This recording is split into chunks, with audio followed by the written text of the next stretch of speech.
பிரியா கபூர், இவங்களாம் கேன்சர் புற்றுநோய் நிபுணர். நெக்ஸ்ட் இன்னைக்கு வந்து நம்ம எதுக்கு கூடியிருக்கோம் அப்படின்னா, இன்னைக்கு வந்து இந்த வாரம் வந்து ஹெரிடிட்ரி கேன்சர் அவேர்னஸ் சொல்கிறாங்க. அதாவது மரபணு சம்மந்தப்பட்ட புற்றுநோய் விழிப்புணர்வு வாரம்.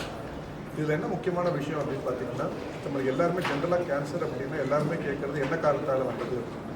இப்போ 90% கேன்சருக்கு பெருசாக வந்து காரணம் இல்லை, இதனால தான் வந்ததுன்னு சொல்கிற மாதிரி எதுவுமே இல்லை. ஒரு 10% கேன்சருக்கு காரணம் இருக்குது, அது வந்து மரபணு சம்மந்தப்பட்ட காரணம். ஸோ அதோட விழிப்புணர்வுக்காக தான் நம்ம இதுக்கு இன்னைக்கு கூடியிருக்கோம். அதே மாதிரி பார்த்திங்கன்னா, இப்போது இன்றைக்கி நம்ம சந்திக்கிறது என்னென்னா, நம்ம ஒரு 2011 2024 வரைக்கும் ஒரே ஃபேமிலியில் 4 பேர் வந்து கேன்சரோடு அஃபெக்ட் ஆகிருக்காங்க. ஒரே ஃபேமிலி இன் த சென்ஸ், ஒரு அம்மா 3 பசங்க எல்லாருமே கேன்சரோடு அஃபெக்ட் ஆகிருக்காங்க. அவங்களுக்கு ட்ரீட்மெண்ட் நம்ம பண்ணியிருக்கோம். அவங்க எல்லாருமே கம்ப்ளீட்டாக பூர்ணம் குணமடைஞ்சு எல்லாருமே நல்லா இருக்காங்க. அந்த ஜேர்னி, அந்த ஸ்டோரி எப்படி ஆச்சு, இதனால் வந்து நம்ம பொதுமக்களுக்கு என்ன இம்பார்ட்டன்ட் நியூஸ் கொண்டு போகிறோம் அப்படின்றது ரொம்ப ரொம்ப இம்பார்ட்டன்ட். இப்போ ஜென்ரலாக பார்த்திங்கன்னா, இப்போது கேன்சர் அப்படின்றது பெருசாக காரணம் எதுவும் இல்லை. ஒரு 10% கேன்சர் இந்த மரபணுவில் ஏற்படுற மாற்றங்களுக்காக வரக்கூடிய ஒரு காரணங்கள் இருக்குது. அதே மாதிரி எல்லாமே வந்து இதனால தான் வருதானா ஆன்சர் இஸ் நோ. அதே மாதிரி எந்த பேஷண்ட் இப்போது சின்ன வயசில் ஒருத்தர் கேன்சர் வருது, இல்லை ஒரே வீட்டில் வந்து ஒரு பாட்டிக்கு இருக்குது, ஒரு அவங்க குழந்தைக்கு இருக்குது, அவங்க குழந்தைக்கு இருக்குது, இல்லை அவங்க சித்திக்கு இருக்குது, அது மாதிரி இருக்குன்னா அந்த கேன்சரில் ஜெனட்டிக்ஸில் ஏதோ ஒரு பிரச்சனை இருக்குதுன்னு அர்த்தம். அதுக்கு ஜெனட்டிக் டெஸ்டிங் பண்ணால், அந்த ஜெனட்டிக் டெஸ்டிங் நம்மளுக்கு பாசிட்டிவ் அப்படின்னு வந்தது அப்படின்னா, அவங்க சங்கதியை வந்து எப்படி டெஸ்டிங் பண்ணணும், எந்த ஃப்ரீக்வன்சியில் பண்ணணும், அதே மாதிரி என்ன மாதிரி ட்ரீட்மெண்ட், அதாவது கேன்சர் வரதுக்கு முன்னாடியே ட்ரீட்மெண்ட்டு, இல்லை கேன்சர் ஆரம்பிக்கும் போதே, அதாவது ஆரம்ப கட்டத்திலே வந்து ட்ரீட்மெண்ட் பண்ணால் அந்த க்யூர் பர்சன்டேஜ் அப்படி 100% இருக்குது. ஸோ இதனால தான் வந்து இது ரொம்ப ரொம்ப இம்பார்ட்டன்ட் அப்படின்ற மாதிரி இருக்கும். அதாவது 2014 முன்னாடி பார்த்தீங்கன்னா இந்த டெஸ்டிங் நம்ம ஊரில், அதாவது இந்தியாவிலே அவைலபிள் இல்லை. உலகம் பூரா பார்த்தீங்கன்னா ஒரே ஒரு லேப் தான் இந்த டெஸ்டிங் பண்ணிட்டு இருந்தாங்க. 2014 முன்னாடி அது அமெரிக்காவில் தான். எந்த லேப் எந்த உலகத்தில் எங்கேயுமே இல்லை, ஒரே ஒரு லேப் தான் பண்ணிட்டு இருந்தாங்க. அதுக்கப்புறம் 2014 அப்புறம் இது வந்து ஸ்லோவாக வந்து நிறைய இடத்துல பண்ணலாம் அப்படின்னு வந்தது. 2020 அப்புறம் இந்தியாவில் நிறைய இடத்துல பண்ணோம். நம்ம அப்போலோ கேன்சர் ஹாஸ்பிட்டலில் நம்ம இதுக்குன்னு ஒரு தனி லேப் வச்சுருக்கோம். இதில் வந்து ஜெனட்டிக் டெஸ்டிங் எல்லாம் பண்ணுறோம். அதே மாதிரி தனியாக ஒரு கிளினிக் இருக்குது, ஜெனட்டிக் ஹெரிடிட்ரி கேன்சர் கிளினிக்னு இருக்குது. அதில் இந்த எந்தெந்த பேஷண்ட் ஒரு மாதிரி சஸ்பெக்டடாக எந்தெந்த ஃபேமிலிஸ் இருக்காங்களோ அவங்களுக்கு ஒரு டீட்டெயில் ஹிஸ்ட்ரி எடுத்து அவங்களுக்கு என்ன மாதிரி டெஸ்டிங் பண்ணணுமோ அதை பண்ணிவிட்டு அதை நம்ம கொண்டு போகிறோம். ஸோ இது மாதிரி நம்ம பண்ணதில் ஒன் ஆஃப் த மாதிரி ஒரு சக்ஸஸ் ஸ்டோரிஸ்ன்னு சொன்னால் ஒரு மனசுக்கு ஒரு சந்தோஷமான விஷயம் என்னென்னா, அட்லீஸ்ட் ஒரே ஃபேமிலியில் கம்ப்ளீட்டாக அவங்களை குணப்படுத்தி எல்லாருமே சந்தோஷமாக இருக்காங்க. ஸோ இது வந்து என்னென்னா, இது ரொம்ப ஒரு முக்கியமான விஷயம். சரி, கேன்சர் அப்படின்றது நம்ம எப்படி எல்லாருமே அட்வான்ஸ் ட்ரீட்மெண்ட் அதை பற்றி பேசிக்கிட்டு இருக்கோம். அதாவது ரொபாட்டிக் சர்ஜரி, கீமோதெரப்பி, இம்யூனோதெரப்பி அதை பற்றி பேசுகிறோமே தவிர, இது வந்து கேன்சர் வரதுக்கு முன்னாடியே அவங்கள கண்டுபிடிச்சி அதை க்யூர் பண்ணுறது தான் வந்து ஹெரிடிட்ரி கேன்சர் கிளினிக்கோட முக்கியத்துவம். இதை பண்ணும்போது இது வந்து அது க்யூர் பர்சன்டேஜ் அப்படின்னு பார்த்தீங்கன்னா இன்னும் நல்லாயிருக்கும், குவாலிட்டி ஆஃப் லைஃப் இன்னும் நல்லாயிருக்கும். ஸோ இதோட விழிப்புணர்வு வாரத்துக்காக நம்ம இந்த பேஷண்ட்டை இன்றைக்கி பார்த்தோம், அவங்களோட டைரெக்டாக நம்ம பேசணும் அப்படி நீங்கள் எல்லாருமே பார்த்தீங்க. ஸோ அது ரொம்ப ரொம்ப முக்கியம். இது மாதிரி ஜஸ்ட் இன்றைக்கி எதுக்குன்னா ஒரே 4 ஃபேமிலிஸ், அதே மாதிரி இது வந்து ஒரு கேஸ் கிடையாது.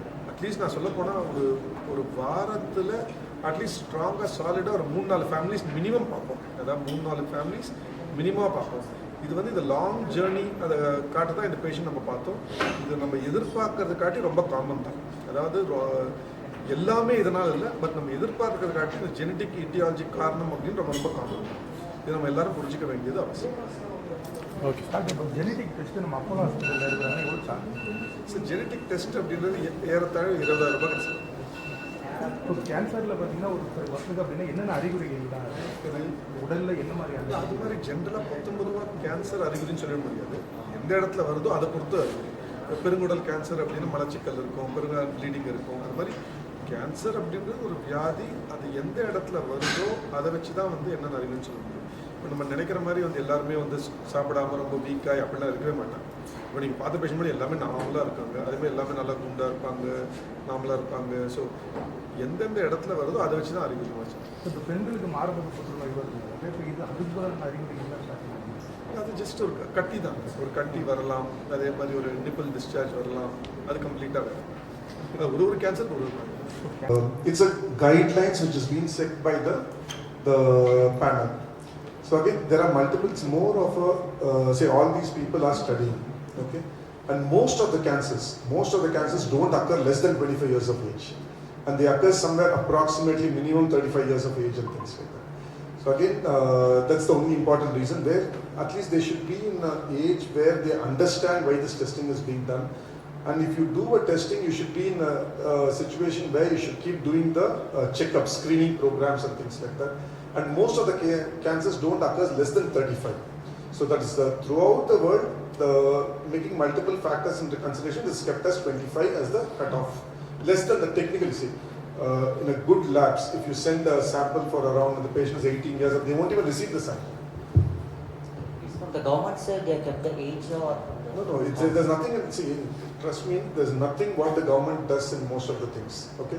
It's by the medical body, medical fraternity done all over the world. Say again, technically speaking, it's very, say in India, we don't have a good screening program. Say, in abroad, if you say screening, it doesn't mean screening of, it doesn't mean like one particular hospital is doing screening. It's a screening done by the government, where it's a mass screening.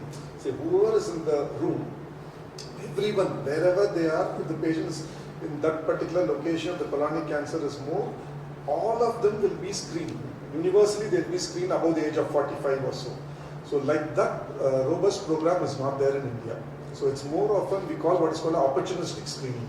We make use of the patients or the family whenever they come. We'll see if they can fix it up and things, then we take it forward. See, actually, you are getting understand your genetic risk. Okay. Suppose somebody is getting married in 22, age of 22. Their parents have the cancers and problems. Okay. If they are rectify the genetic issues, after getting married, their child also be healthy people. So you cannot rectify the genetic issue. Genetics cannot be rectified. So it is like something like, say, generally whenever they do an arranged marriage, they'll see for multiple things. So it's something like whether any family member has got a cancer, that's all you can ask. So the thing is, you cannot rectify the defect. Once the defect is there, the defect cannot be engineered or done anything. We can only take preventive steps, that is either for close screening, to pick if at all cancer is developing or a pre-cancer condition is developing, to pick it up at early age. Another thing is called prophylactic surgeries. See, that all that we can just do it, but combining that marriage and this doesn't work well.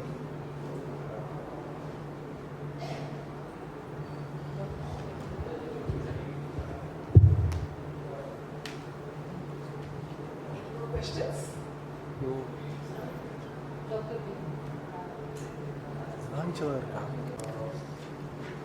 Good afternoon everyone. வணக்கம் எல்லாருக்கும். இன்னைக்கு இங்கே வந்து join பண்ணது எங்களோட ரொம்ப முக்கிய மகிழ்ச்சி. ஸோ இன்னைக்கு வந்து இட்ஸ் அ டோட்டலி ஒரு டிஃப்ரெண்ட் டாபிக் நம்ம இன்னைக்கு வந்து டிஸ்கஸ் பண்ண போகுது. இது ஆக்சுவலாக பார்த்தீங்கன்னா நம்ம பண்ணுற சர்ஜரி, நம்ம பண்ணுற யூனிக் ட்ரீட்மெண்ட், இது எல்லாத்துக்காட்டி இது ரொம்ப ரொம்ப ரொம்ப இம்பார்ட்டன்ட் பொறுத்த வரைக்கும். ஏன்னா சர்ஜரி பண்ணுறது அப்படின்னு நிறைய எல்லாருமே பப்ளிக்காக அவேர்னஸ் இருக்குது. அதே மாதிரி ட்ரீட்மெண்ட், யூனிக் ட்ரீட்மெண்ட்ஸும் நிறைய அவேர்னஸ் இருக்குது. இது வந்து இட்ஸ் கம்ப்ளீட்லி டோட்டலி டிஃப்ரெண்ட். எல்லாத்துக்காட்டும் இது கம்ப்ளீட்லி ஒரு டிஃப்ரெண்ட்டான ஒரு சிச்சுவேஷன் சினாரியோ. ஸோ நம்ம எல்லாருமே ட்ரீட்மெண்ட் பற்றி நல்லாவே தெரியும். ட்ரீட்மெண்ட் நிறைய என்னென்ன வகைகள் இருக்குது, ரொபாட்டிக் இருக்குது, கீமோதெரபி, லேட்டஸ்ட் எல்லாருமே தெரியும் கேன்சரை பொறுத்த வரைக்கும். பட் கேன்சர் வரதுக்கு முன்னாடியே அது எப்படி கண்டுபிடிக்கிறது, அது ஜென்ரலாகவே கேள்வி, எல்லாருமே கேட்குற கேள்வி, கேன்சர் வரதுக்கு முன்னாடியே கேன்சர் கண்டுபிடிக்க முடியுமா அப்படின்றது. அதை பற்றி தான் இந்த என்டையர் இந்த ஒரு ஃபேமிலி, நம்ம ட்ரீட் பண்ண ஃபேமிலி, அதை பற்றி நம்ம இன்னைக்கு டிஸ்கஸ் பண்ண போகிறோம். இது என்னன்னா, when cancer runs in family, the power of genetics and awareness. அதாவது எதுக்கு இந்த மந்த் இந்த டாபிக் சூஸ் பண்ணோன்னா, இந்த வீக், இந்த மந்த், இந்த September last week and October first week வந்து hereditary cancer awareness month. So இது வந்து it's the most apt time to discuss about this entire topic. இது வந்து இப்போ knowledge is power, know your risk, protect your family, இது மூணு வந்து it's a big mantra when it comes to genetics. அதாவது நம்மளுக்கு அதை பற்றி தெரிஞ்சாதான் வந்து அதை எப்படி அதை யூஸ் பண்ண முடியும் நம்மளுக்கு தெரிய வரும். இது மோஸ்ட் இம்பார்ட்டன்ட் அப்படின்னு பார்த்தீங்கன்னா, இப்போ கேன்சர் சிக்கல எல்லாருமே பார்க்கும்போது கேன்சர் வந்துருச்சு டாக்டர், இதெல்லாம் காரணம் என்ன அப்படின்னு கேட்பாங்க. ஆல்மோஸ்ட் பார்த்தீங்கன்னா 90% கேன்சருக்கு பெரிய காரணங்கள் எதுவும் இல்லை. ஒரு 90% சுத்தமாக காரணம் எதுவும் இருக்காது. ஒரு 5-10% கேன்சருக்கு தான் காரணம் இருக்கும். நம்மளுக்கு அது தெரிய வரும், இதனால வந்திருக்கு, அதாவது மரபணுக்காக ஜெனட்டிக்ஸ் மரபணுக்காக வந்திருக்கு அப்படின்னு நம்மளுக்கு தெரிய வரும். அதே மாதிரி அது யாருக்கு எல்லா கேன்சரும் ஜெனட்டிக்ஸ் இன்வால்மெண்ட் இருக்கா அப்படின்னா ஆன்சர் இஸ் நோ. 5-10% மட்டும்தான் அது இன்வால்மெண்ட் இருக்கு. அதே மாதிரி அது எந்த பேஷண்ட்டுக்கு ஸ்க்ரீன் பண்ணணும், எந்த ஃபேமிலிக்கு ஸ்க்ரீன் பண்ணணும், அது எல்லாமே ரொம்ப ரொம்ப இம்பார்ட்டன்ட். இதில் முக்கியமான விஷயம், இப்போ ஜெனட்டிக்ஸும் கேன்சரும் அந்த அளவுக்கு காமனா அப்படின்னா ஆன்சர் இஸ் நோ. 90% அதோடு சம்மந்தப்படாது, 10% இருக்கும். அந்த அளவுக்கு ரேரா அப்படின்னா நோ, அதுக்கு ஆன்சர் இஸ் நோ. இல்லை, it's actually very common. It's more common than what we think. So இது ரொம்ப முக்கியமான விஷயம். அதே மாதிரி செப்டம்பர் 28 to இந்த அக்டோபர் ஃபர்ஸ்ட் வீக் வரைக்கும் it's called hereditary national cancer awareness week அப்படின்னு சொல்லுவோம். இன்னைக்கு வந்து நம்ம டிஸ்கஸ் பண்ண போகிற பேஷண்ட் வந்து it's a story, it's a journey which has happened over the period of a decade. It's not like ஒரு நாள் விஷயம் கிடையாது. அதே மாதிரி இப்போ எங்க இது when cancer hits, பார்த்தீங்கன்னா first time when cancer hits not once but 4 times. Imagine ஒரே ஃபேமிலி மெம்பர்ல, ஒரே ஃபேமிலியில 4 பேருக்கு ரொம்ப பெரிய வயசுலாம் கிடையாது, ஆல்மோஸ்ட் ஒரு ரீசனபிளி சின்ன வயசு தான் அது. அந்த 4 பேருக்கும் கேன்சர் வந்து ஓவர் அ பீரியட் ஆஃப் ஒரு டெக்கேட் அதை எப்படி டயக்னோஸ் பண்ணி, எப்படி ட்ரீட் பண்ணி, எப்படி கொண்டு போகணும் தான் ரொம்ப முக்கியம். அதே மாதிரி 4 பேருக்குமே வந்து டெஸ்டிங் பண்ணதுல 4 பேரும் பாசிட்டிவ் ஃபார் கேன்சர் அப்படின்னு கிளியர் கட்டா, பாசிட்டிவ் ஃபார் ஜெனடிக் கேன்சர் அப்படின்னு கிளியரா வந்திருக்கு. அதே மாதிரி இப்போ நம்ம இதை கண்டுபிடிச்சது இந்த சங்கதிக்கு மட்டும் இல்லாம அடுத்த சங்கதிக்கும் அது யூஸ் ஆகும். அதுதான் ரொம்ப ரொம்ப இம்பார்ட்டன்ட். அது எப்படி யூஸ் பண்ணலாம் அப்படின்றது நம்ம பார்க்கலாம். அதே மாதிரி பார்த்தீங்கன்னா இது வந்து இந்த journey how it started as it's just a casual regular. நம்ம OPD-ல ரெகுலரா what we do in the OPD every day, that same thing it started as somewhere in 2011ல ஒரு பேஷண்ட் வந்தாங்க, 50 வயசு. அப்போ அவங்களுக்கு வந்து ஒரு ஓவேரியன் கேன்சர் கருமுட்டை புற்றுநோயோட வந்தாங்க. அப்போ வந்தாங்க, அவங்க வரும்போது அவங்க ஃபேமிலி ஃபுல், யாருமே வரும்போது கேன்சர் வரும்போது ஃபுல் ஃபேமிலி கூட்டிட்டு வருவாங்க. அப்போ யாருக்குமே தெரியாது இது இந்த அளவுக்கு ஒரு விஷயமா இருக்கும் அப்படின்னு யாருக்குமே தெரியாது. அதே மாதிரி பார்த்தீங்கன்னா அவங்களுக்கு வந்து 2011 அந்த பர்டிகுலர் அம்மாவுக்கு நம்ம ட்ரீட்மெண்ட் பண்ண, ஆப்ரேட் பண்ணோம், கீமோதெரப்பி கொடுத்து எல்லாம் பண்ணோம், நல்லா இருக்காங்க. அதுக்கப்புறம் 2012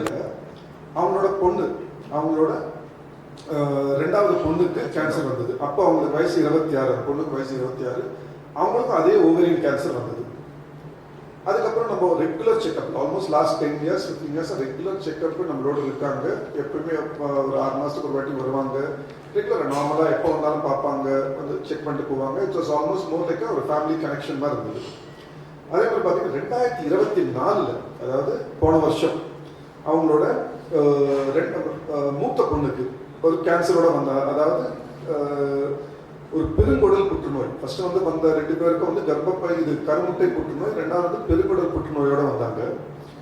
அதே மாதிரி அப்போ பார்த்துட்டு சரி அப்போ ட்ரீட்மெண்ட் பண்ணோம், அப்புறம் ரொபாட்டிக் சர்ஜரி பண்ணோம், எல்லாமே நல்லா இருந்தது, ஓகே. அப்போ வந்து சரி அப்போ சொன்னேன், அதாவது இப்போ 3 பேருக்கு வந்துருச்சு, ஒரு ஜெனட்டிக் டெஸ்டிங் பண்ணிக்கலாம் அப்படின்னு சொன்னோம். இப்போ ஜெனட்டிக் டெஸ்டிங் பண்ணி பார்த்ததுல அவங்களுக்கு ஒரு ஜீன்ல அப்நார்மாலிட்டி இருந்தது. ஏதாவது 2 பேர் ஆல்ரெடி அவங்க அம்மா, ஒரு தங்கச்சி, ஒரு அக்கா, அதே மாதிரி இப்போ தங்கச்சிக்கு வந்திருக்கு. அவங்களுக்கு ஜெனட்டிக்ஸ்ல ஒரு ப்ராப்ளம் இருந்தது. அதை கண்டுபிடிச்சதுக்கு அப்புறம் அவங்களோட பிரதர் கூட அவர் தான் அப்படியே கூட்டிட்டு வருவார். அவருக்கு 44 வயசு. அப்போ இப்போ அவர் வரும்போது அவர் சொன்னா இல்லை, ஒரு உங்களுக்கும் இப்போ 3 பேருக்கு வந்துருச்சு, உங்களுக்கும் ஒரு கொலனோஸ்கோபி பண்ணி பார்க்கலாம், தற்செயலா பண்ணி பார்க்கலாம், எனக்கு இது ஜெனடிக்ஸா பாசிட்டிவா இருக்குன்னு சொன்னப்போ அவர் பண்ணி பார்த்தா அவருக்கும் கேன்சர் வந்திருந்தது. அவர் வந்து இன்ஃபேக்ட் பார்த்தீங்கன்னா 2 பேர் 2024 அவர் வந்து வந்தது அவரோட தங்கச்சி கல்யாணம் குழந்தைலாம் இருக்கு, பட் அண்ணன் தான் ஃபுல்லா பார்த்துட்டு இருக்காரு. வரும்போது பார்த்தா தங்கச்சிக்கு வந்து புற்றுநோய் இருந்தது. ஸோ நம்ம சொன்னதால கொலனோஸ்கோபி பண்ணிட்டாங்க. கொலனோஸ்கோபி பண்ணதுல அதே கேன்சர் இருக்குன்னு வந்தது. ஸோ ஆல்மோஸ்ட் தங்கச்சி ஆப்ரேட் பண்ணி டிஸ்சார்ஜ் ஆறாங்க. சாம்பிள் சும்மா கேஷுவலாக டெஸ்ட் பண்ணி பார்த்தோம், இவருக்கும் புற்றுநோய் இருந்தது. அவங்க தங்கச்சி டிஸ்சார்ஜ் ஆகி போகும்போது next almost within 1 or 2 days இவருக்கு அட்மிட் பண்ணி இவருக்கு ஆப்ரேஷன் பண்ணுற மாதிரி இருந்தது. ஸோ இதுதான் வந்து இவருக்கு ஆச்சு. எப்படி ஒரு நார்மல் கேஷுவலாக ஒரு பேஷண்ட்டோட ஆரம்பிச்சு எப்படி ஒரு டெக்கேட், ஒரு 10 வருஷம் 15 வருஷத்துல என்டையர் ஃபேமிலிக்கு அது இன்வால்வ்மெண்ட் இருந்தது. ஸோ இதில் என்ன முக்கியமான விஷயம் நீங்கள் கேட்கலாம். இட்ஸ் ஓகே டாக்டர் 2012 2011 2012 வந்து கேன்சர்னு கண்டுபிடிச்சிங்க, ஏன் இப்போ ஜெனட்டிக் டெஸ்ட் பண்ணல அப்படின்னு நீங்கள் கேட்கலாம். ஜெனரலாக யாருன்னா கேட்கலாம். இப்போ என்னென்னா அப்போ வந்து ஜெனட்டிக் டெஸ்ட் பண்ணுறதுக்கான வசதி உலகத்தில் எங்கேயுமே இல்லை. ஒரே ஒரு லேபு, அது அமெரிக்காவில் மட்டும்தான் அந்த ஜெனட்டிக் டெஸ்டிங் பண்ணாங்க. அதாவது 2014 வரைக்கும் there was only one lab which was doing genetic testing all over. The family concerned here was affected with.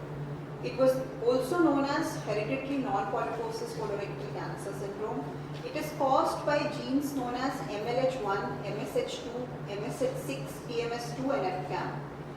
It can increase the lifetime risk of colorectal cancers, uterine cancers, ovarian cancers, stomach and small bowel cancers and many other cancers. How it is inherited? It is an autosomal dominant inheritance, which means if the mother or the father has this defective gene, there is a 50% chance of the children of having this defective gene and developing all these cancers. A single copy, so we have a double copy of gene. Also, if single copy is mutated, there is a risk for developing the cancers. Family tree patterns often reveal hereditary clustering. So what are the cancers again associated with Lynch syndrome? Colorectal cancer, endometrial and ovarian cancers, stomach and small intestine cancers, urinary tract, biliary and pancreatic cancers. Multiple cancers in the family is a clue, but this is not mandatory. Sometimes it is possible that the first individual we see in the clinic is affected with this syndrome and we have to test the following generations. So how should we suspect hereditary cancer is? Cancer in 2 or more generations, early onset cancer, that is less than 50 years, multiple primary cancers in one individual, which means one individual has more than one cancer, similar cancer among the relatives. So if there is in a family multiple members have the same cancer, we have to suspect any genetic mutation. Like here in the family concern that we are discussing today, 2 members had ovarian cancers and 2 members had colorectal cancer. So why should we detect genetic defects? Why early detection matters? It enables screening of healthy relatives. So even before the cancer develops in an individual, we can detect that this individual is at high risk and we can treat them. It allows early detection and prevention, offers personalized treatment for affected members and protects the future generation. If we have identified that this woman or a man has a genetic defect, we have even facilities and advancements available that we can pick the embryo which does not have the genetic defect. So all this information, with the help of technology, we can prevent future generations from getting affected with cancers.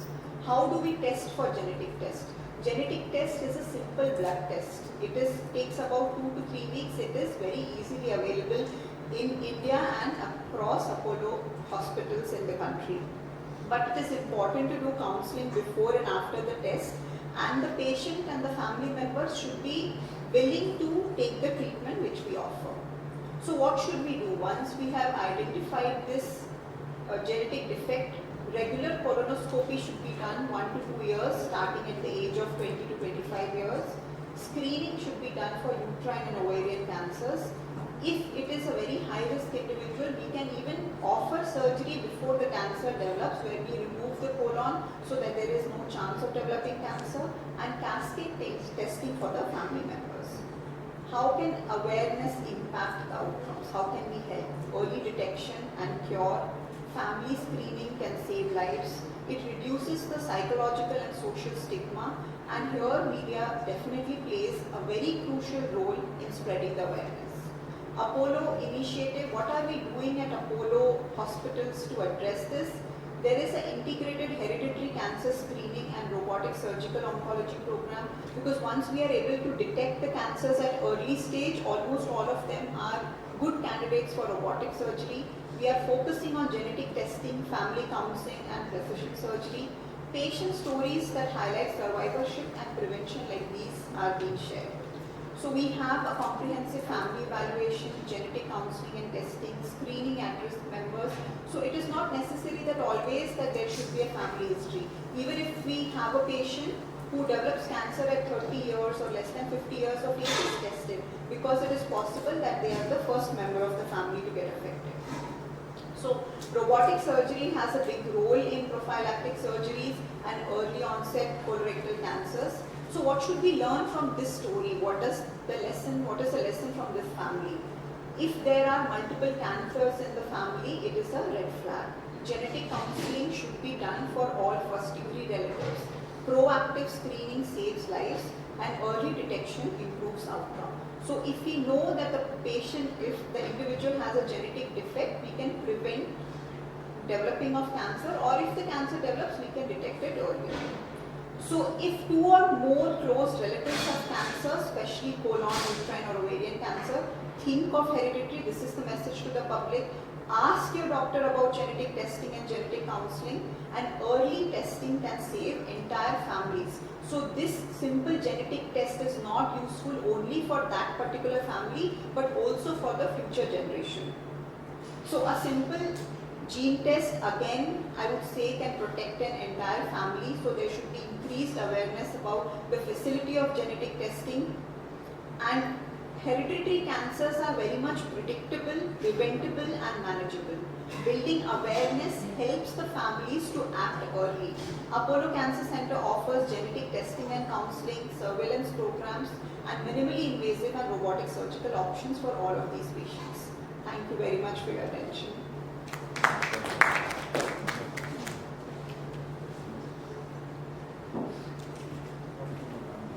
Program. Please welcome Dr. Venkat P, Senior Consultant Surgical Oncology, who will present a compelling case capsules and share insights into the importance of recognizing hereditary risk factors in cancer. We hope to encourage families to pay attention to their medical history and seek early diagnosis. Awareness combined with timely action is our strongest weapon to win over cancer. Thank you so much.